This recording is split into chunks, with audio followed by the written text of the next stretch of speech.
Во новото издание на DigiPlus ке гледате. ChatGPT троши 10 пати повеќе струја од Google. AI револуцијата започна. Како роботите го освојуваат светот чекор по чекор.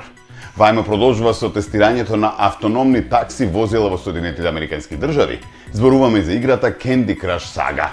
Од првична едноставна до глобална доминација. Гледајте не до самиот крај.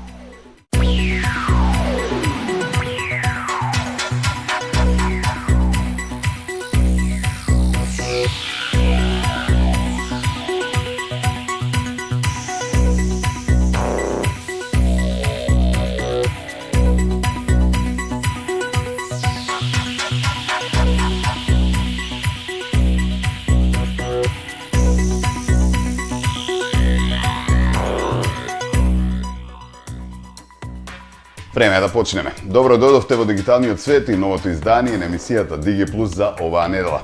Се потрудивме и овој пат да извлечеме дел од најинтересните иновации и дигитални вести, кои сметаме дека ќе ви бидат интересни до самиот крај. Генерално, целата емисија ја посветивме на вештачката интелигенција и роботите, па така ќе почнеме. Прво ќе се занимаваме со темата околу трошковите на ChatGPT. Зад брзите интелигентни одговори на GPT стои огромна машинерија што троши илјадници киловати струја и тони вода за ладење. Додека го користиме секојдневно, ретко размислуваме за еколошката цена на оваа мокна технологија. Дознате што навистина стои зад интелигенцијата на вештачките модели и колку не чинат, не само во пари, туку и во ресурси. Вештачката интелигенција навлезе во нашето секојдневие како тивок револуционер. Брзо, прецизно и на изглед без трошок, моделите како ChatGPT-4 ни пишуваат пораки, ни преведуваат текстови, ни генерираат идеи.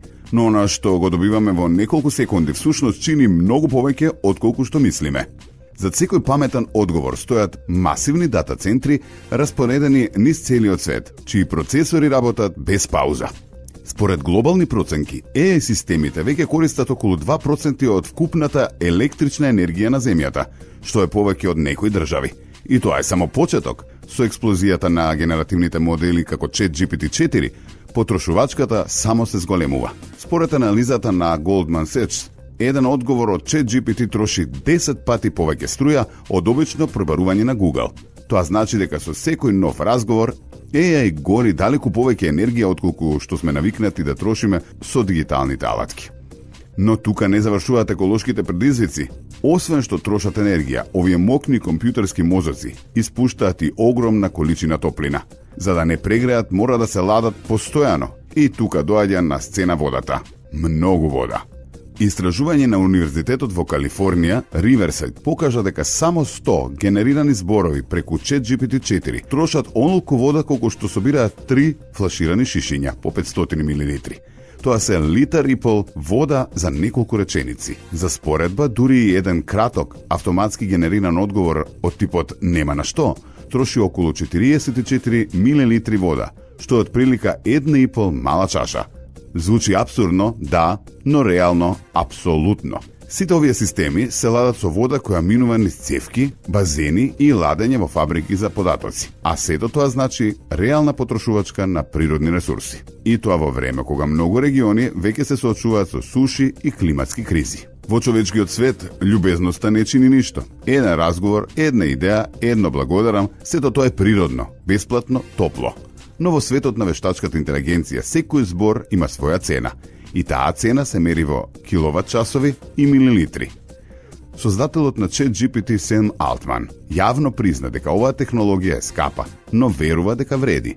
Ова се ресурси кои чинат, но ја отвараат иднината. Ќе научиме како да ги користиме поодговорно.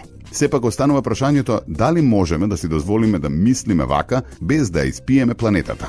Како што генеративната интелигенција станува се поприсутна во образованието, здравството, медиумите и бизнисот, ќе треба да размислуваме не само што можеме да направиме со неа, туку и што таа прави со нас и со светот околу нас.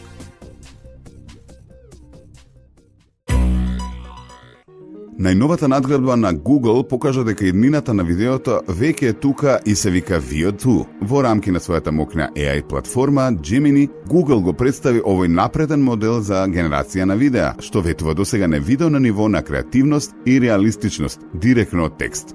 Но што значи тоа за нас? Замислете да напишете сонце излегува над снежните Алпи додека орел лета низ утринската магла.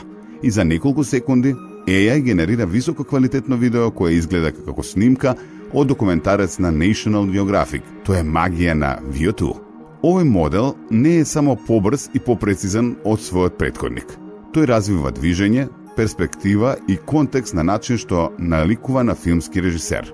Користи несовремени дифузијски методи за да создаде мазни, реалистични секвенци, со фокус на природно движење на луѓе, животни, објекти и камери. Освен тоа, VO2 нуди и стилизирање во одредени жанрови како анимација, филмска естетика или дури изглед инспириран од класичните холивудски сцени. Иако засега VO2 е достапен само за одбрани креатори преку AI Studio, Google наведува дека наскоро ќе го отвори пристапот и за пошироката јавност. Ова не е само технолошка демонстрација, тоа е алатка што може да трансформира продукцијата на содржините, маркетингот, образованието, па дури уметноста.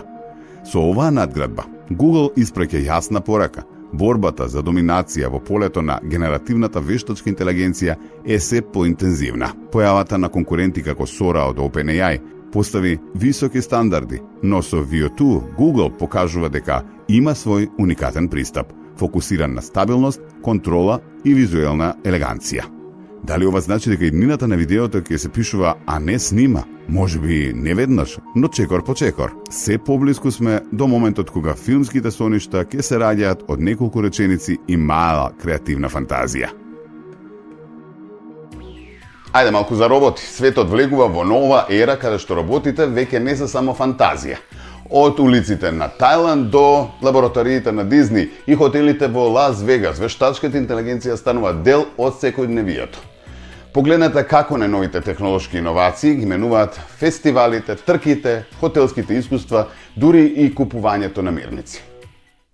Фестивалот Сонкран во Тајланд отиде на сосема ново ниво кога кралската тајландска полиција го представи Полкон Нахон Патом Плотпај. AI полициски киборг 1.0 во стилот на Робокап, опремен со камери од 360 степени вештачка интелигенција за препознавање лица во реално време. Во меѓувреме, во лабораторијата во Калифорнија, Disney Research го представи хуманоидниот робот кој може веднаш да ја одрази вашата срамежливост или возбуда. А во Пекинг, 21 робот на две нозе се надпреваруваа со 10.000 луѓе на полумаратон, но пристигнаа повеќе од 1 час зад нив. Во Лас Вегас се подготвува отварање на Autonomous, првиот хотел целосно управон од вештачка интелигенција. А во Велика Британија, роботските раце од Окаидо веќе пакуваат над 30 милиони производи годишно, користејќи компјутерски вид, засилено учење и генеративна AI базирана на дифузија. Ајде да почнеме од централен Тајланд, каде што фестивалот Сонкран го претвори градот во огромна воена битка во чест на тајландската нова година. На 17 април 2025 кралската тајландска полиција го откри Након Патем безбеден, но не станува збор за човек, туку за робот во стилот на Робокап, наречен AI Police Cyborg 1.0. Замислете висок, униформиран робот-полицаец кој стои на стража на улицата Тонсон во општина Муанг во провинцијата Након Патом, облечен во темно сина униформа како секој локален полицаец. Засега е статичен, но не е пасивен. Опремен е со паметни камери од 360 степени кои не само што снимаат, туку испраќаат видео во живо во AI систем. Тој систем ги вклучува и снимките од околните TV камери и дронови и ги анализира преку вградени видео аналитички чипови. Се пренесува назад до центарот за командување и контрола на провинцијата. Ако се случи нешто сомнително, полицијата добива известување во реално време. И не станува збор за обични детектори на движење. Говориме за препознавање лица кое може да идентификува лица од црна листа, следење осомничени низ столпата и напредно пребарување според боја на облека, телесен тип, па дури пол. Исто така може да препознае ножеви, дрвени стапови и други објекти кои личат на оружје, но интелигентно ги игнорира водните пиштоли, бидејќи сепак тоа е поентата на Сонкран, нели? Следи насилно или вознемирувачко однесување, тепање, туркање и слично. Проектот е заедничка иницијатива на регионалната полиција 7, провинцијската полиција и општина Након Патом.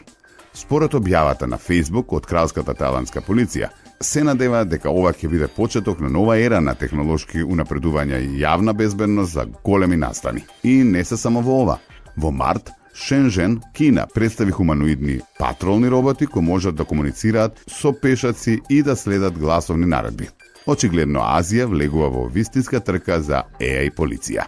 Сега да се префрлиме во Disney Research. На 13 април 2025 тие го представија својот хуманоиден робот кој во реално време чита и одразува човечки емоции.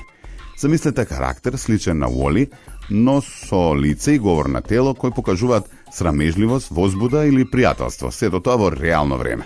Тоа е клучниот дел. Како комуницираме со него, така тој веднаш ги чита вашите емоции и ги рефлектира назад. Внатре тимот на Disney користи двоен AI модел, дифузиски процес за мазни, континуирани движења, како мафтене или наведнување, и класификатор за дискретни движења, како поздравување или палец нагоре. За време на обуката, оператор управувал со одговорите на роботот во живо, водејќи го според човечка интуиција. Ако некој приоѓа срамежливо, роботот се повлекува. Сите тие интеракции се снимаат, се внесуваат во AI системот и потоа роботот ги повторува самостојно. Но можеби вистинската звезда е Ньютон, отворен физички енџин развиен од Disney Research со NVIDIA и Google DeepMind. Ньютон го решава sim to real проблемот, симулирајќи реални средини каде роботите учат како да ракуваат со меки предмети или да балансираат на нерамни површини пред да бидат пуштени во реалниот свет. Енџинот има диференцијална физика, озможуваат оптимизација за движење и е проширлив. Може да се научат роботи да работат со храна, тканина и друго. Работи на NVIDIA Wear технологија, правејќи симулации и до 100 пати побрзо од старите методи. Веќе се користи за подобрување на роботните ликови од Star Wars, како BDX дроидите, представени во NVIDIA GTC на почетокот на годината. Тие не само што глумат во паркот, туку знаат и салто, сценски настапи и друго. Кайл Лафрин, председател на Walt Disney Intelligence Imagineering R&D, вели дека создаваат нова генерација на роботи, раскажувачи кои не само што помагаат, туку и се поврзуваат со луѓе. Некои ќе ве насмеат, други можеби ќе ве разнежнат. Следно, Пекинг на 19 април 2025 за прв пат полумаратон човек против робот. Трката беше долга 21 км низ округот Итоун, а настапија 10.000 луѓе и 21 робот на две нозе од компаниите како Droid VP, Notix Robotics и Центарот за хуманоидна роботика во Пекинг. Висините на роботите варираа од под 1,2 метри до речиси 1,8.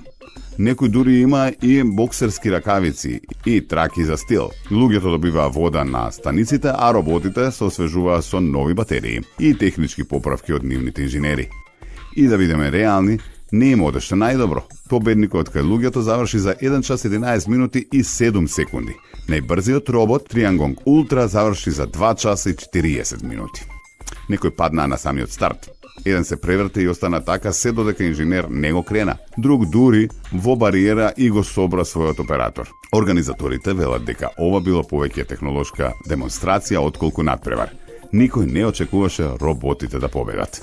Алан Фер, професор по роботика во Универзитетот Орегон, изјави дека ваквите демонстрации повеќе ги истакнуваат физичките вештини, трчање, танцување, но не ја покажуваат практичната интелигенција или корисна работа. Сепак, кинеската влада вложува масовно во AI и роботика како мотор за економски раст и да стигне до Соединетите Американски држави. Тен Кажен, технички директор во лабораторијата на Tiangong, вели дека фокусот се повеќе се пренесува од спектакли кон реални примени. Индустријски задачи, фабричка работа, па дури домашни обврски. Хесју, локален инженер за AI, изјави: чувствувам дека сведочам на еволуција на роботите и вештачката интелигенција. Роботите можеби нема да рушат рекорди во брзина, но пораката е јасна. Ова е само почеток. А сега Лас Вегас. Нешто неверојатно наскоро ќе се отвори. Autonomous, првиот хотел во светот целосно управуван од вештачка интелигенција. Објавено е на 19 април 2025 од Бибијана Палициус. Хотелот ќе има 550 соби, секоја од 856 квадратни стапки. Секоја соба има вградени AI системи кои учат вашите навики, како го сакате утринското кафе, например, и дури креираат и персонализиран аватар при дигитална пријава. Работат два патентирани AI системи. Првиот е Фајро, резервацијски енџин, кои со оптимизирани алгоритми ви доделува соба и ви овозможуваат прилагодување според желбите. Поглед, конзоли за игри и така натаму. Вториот е EAA, дигитален клуч и виртуелен асистент. Нема рецепција, нема шалтер, едноставно допрете го телефонот или зборувајте со собата. И EAA се ке направи од отварање врата до барање дополнителен пешкир. За оние што сакаат човечка интелигенција, хотелот овозможува исклучување на технолошки функции и враќање на традиционалната услуга со лице в лице, консиерж. Отворањето е најавено за мај 2025, а цените почнуваат од околу $300 по ноќ. Autonomous објаснува и како функционира AI системот. Анализираат огромни количини на податоци, слики, текст, говор и користат алгоритми за препознавање шеми, носат одлуки и се подобруваат со текот на времето. Опишуваат 4 фази на развој. Рекреативна AI без меморија, AI со ограничена меморија, учи од неодамнешните податоци, AI со теорија на ум, во развој ќе разбира верување и емоции и самосвесна AI, која се уште е само теорија. И на крај трговскиот ланец на 15 април 2025 Либи Хайгрейвс го истакна Окадо и нивниот систем со роботски раце OGR, кој користи компјутерски вид, машинско учење и паметни сензори за пакување на намирници. Само во 2024 тие раце спакувале над 30 милиони производи во нивните магазини. И тоа со релативно мал број на роботски раце, со огромен пораст во продуктивноста. Тие не се ограничени на програмирани движења, гледаат како луѓето работат, учат преку засилено учење и ја имитираат човечката техника. Дури и кога ракуваат со чувствителни јагоди или тегли со чудна форма. Waymo продолжува да ги развива своите автономни такси возила во Соединетите Американски држави со нови тестови кои го подобруваат нивното функционирање и адаптација на различни патни услови. Во првата фаза возачите се уште ќе бидат присутни, но технологијата ќе се тестира во динамични сообраќајни ситуации. Иако ова е само почеток, Waymo се движи кон иднината на транспортот, кој ќе донесе безбедни и самостојни возила на патиштата.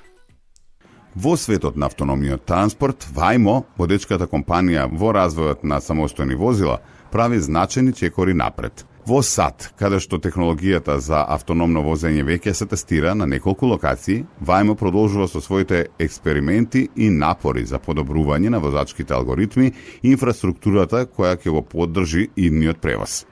Но како изгледа почетокот на оваа нова ера? Во првата фаза на тестирањето во САД, Waymo ги поставува своите автономни возила, кои во основа се електрични и подготвени за самостојно управување на избрани патишта, но не се целосно автономни, барем не уште. Во овие тестови, возачите се уште остануваат зад воланот, спремни да реагираат ако нешто тргне наопаку. Технологијата за автономни возила е вклучена, но се уште е во фаза на усовршување. Почетните тестови во САД се насочени како набљудување на различни патни услови, промени во сообраќајните правила и навики на возачите. Според податоците собрани од овие возила, компанијата вели дека ќе може да се фокусира на развој на алгоритми кои ќе го подобрат управувањето во комплексни сообраќајни ситуации, како и побрзо и безбедно реагирање на непредвидени услови на патот. Програмата на Waymo не завршува тука.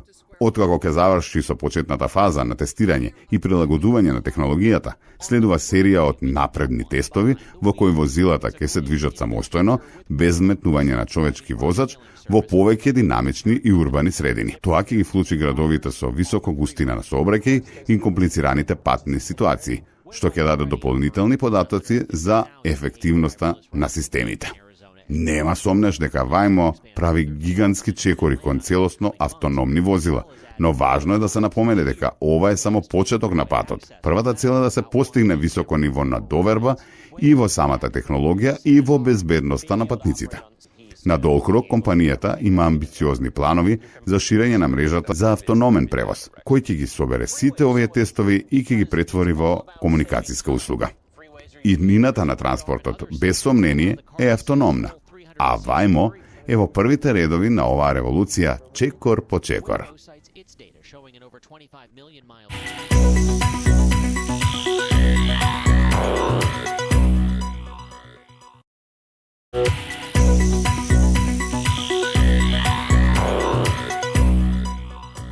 Еве не назад во нашето Диги студио. Продолжуваме со емисијата во делот каде што зборуваме за игри. А овој пат се одлучивме за играта која што освои милиони симпатии од најразлични возрасти. Candy Crush Saga е една од најпопуларните и најдолго играните мобилни игри, која започна како едноставна забавна игра, но стана глобален феномен. Од своето лансирање во 2012 година, играта не само што го освои светот, туку и го дефинираше бизнис моделот за мобилни игри. Во оваа наративна приказна ќе ја проследиме нејзината патека од почетоците до денеска и ќе погледнеме како оваа игра успеа да ја револуционаризира оваа индустрија.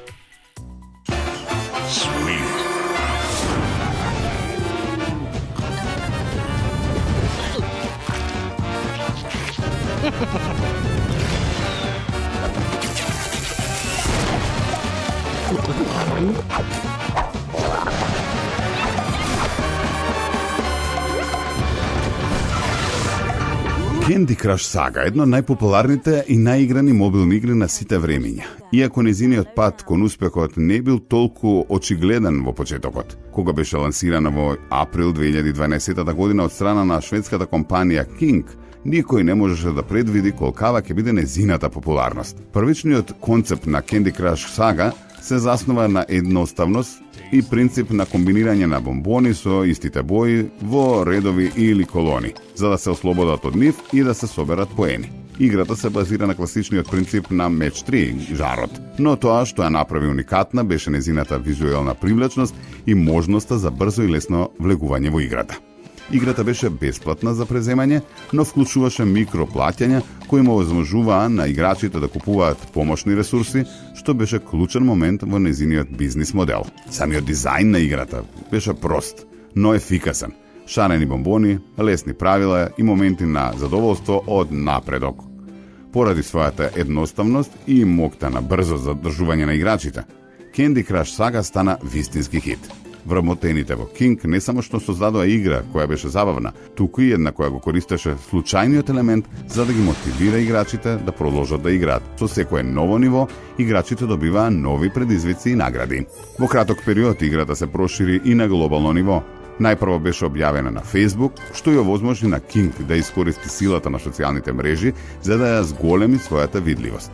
Играта беше дизајнирана така што секој играч можеше да ги повика своите пријатели и да му помогне во надпрерувањето, а со тоа да шират и свеста за неа.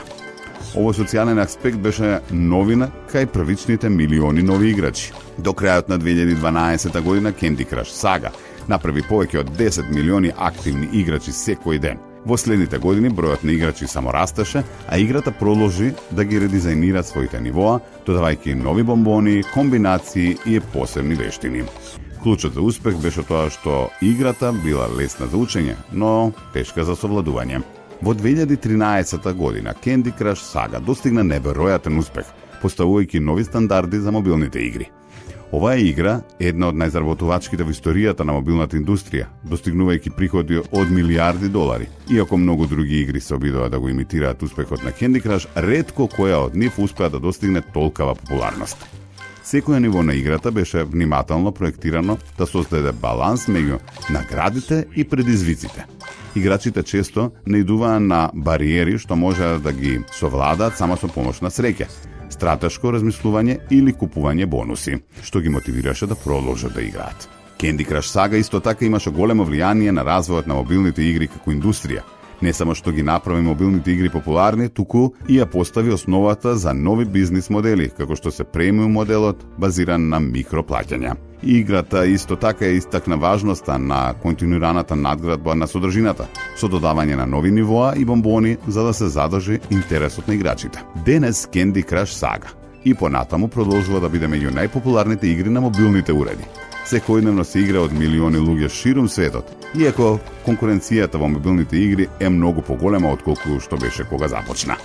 Но оваа игра успеа да ги задржи своите корисници благодарение на редовните ажурирања, новите предизвици и континуираното подобрување на корисничкото искуство. Candy Crush Saga е една од игрите која го дефинираше мобилното играње за 2010-те години и продолжува да биде омилена забавна активност за милиони играчи широм светот.